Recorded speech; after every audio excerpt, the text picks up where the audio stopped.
With 20% of the world living within China's borders at the moment, surely they can find 11 good footballers to form a national team. China's obsession with signing huge names started all the way back in February 2016. Remember Ramirez?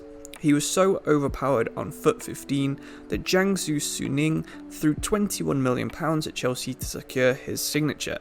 This caused Guangzhou to respond by signing Atletico Madrid flop Jackson Martinez for $31.5 million, and Jiangsu continued the trend by slapping $37.5 million down on highly rated Shakhtar attacker Alex Teixeira. They fought off competition from Europe's biggest club to secure this signing by spending almost double what Manchester United were offering at the time. These might not seem like huge fees anymore, but only 5 years ago they changed the game.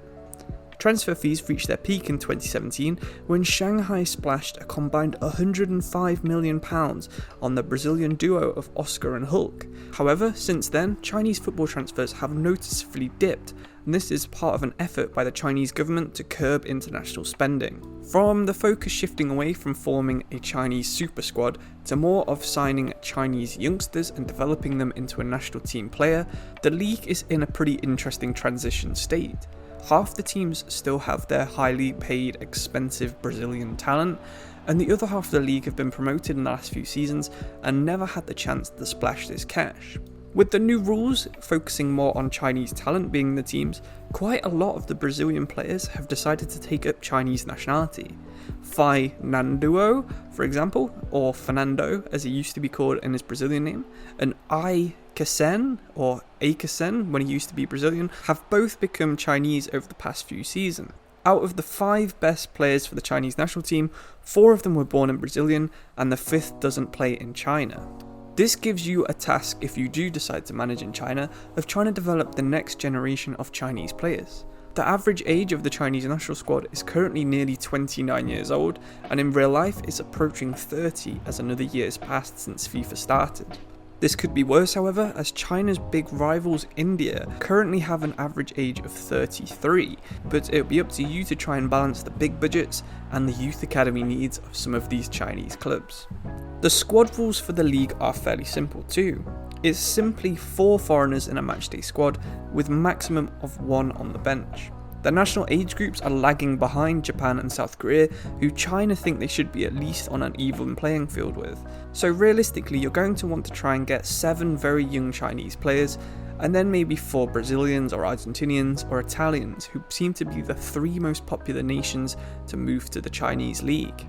As part of the newest squad rules, you do actually have to pick 3 under-23 players in every single squad, and a single one of them has to start at a minimum. Only a single player in the Chinese national squad is currently valid for this rule, and that's left back Li Lai, who plays for Beijing Guoan.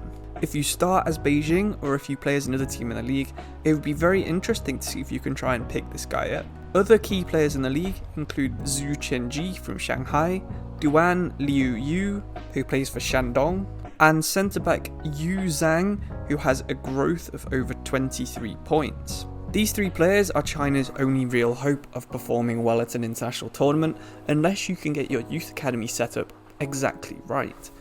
With Chinese squad rules, I would recommend you only scout the Chinese league, because anything other than that will fall foul of the foreigner player rules. China's pretty harsh with how it gives out the second nationalities too, so it's not like if you managed in England you could just wait 5 years and say they have an English second nationality. No, in China instead, the only way you can get Chinese citizenship is by a decree from the Chinese government themselves. This is why it's been so difficult for some of these players to get second nationalities, and it's only the players who've not been capped by the Brazil national team that have managed to get their nationality changed to Chinese.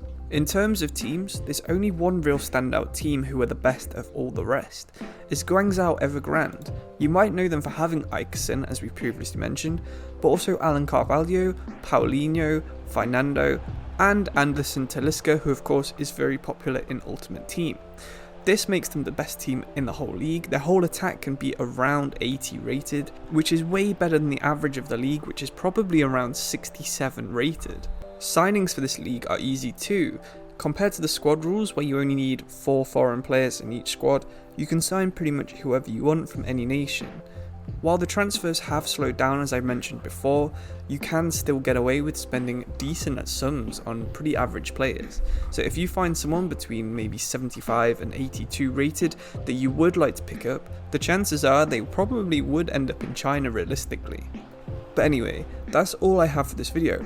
I hope you had an interesting time learning a bit more about Chinese football, but honestly there isn't too much to really say. The squad rules are easy, there's not really any transfer restrictions, the youth academy should probably only scout Chinese nation, and the standard of football and some of the players in the league are very poor. I believe there's one team in the league which has starting defensive midfielders of 51 and 49 rated, and I did a recent video where I mentioned one of the Chinese teams. If you want to hear me go a little bit more in depth into a team that I'd recommend, check out that video. I think it's called 5 teams to play your last FIFA save with or something, but please do let me know if you have any recommended teams in the comments below. I'll say thank you for watching now, and I hope I'll see you in the next video. Cheers.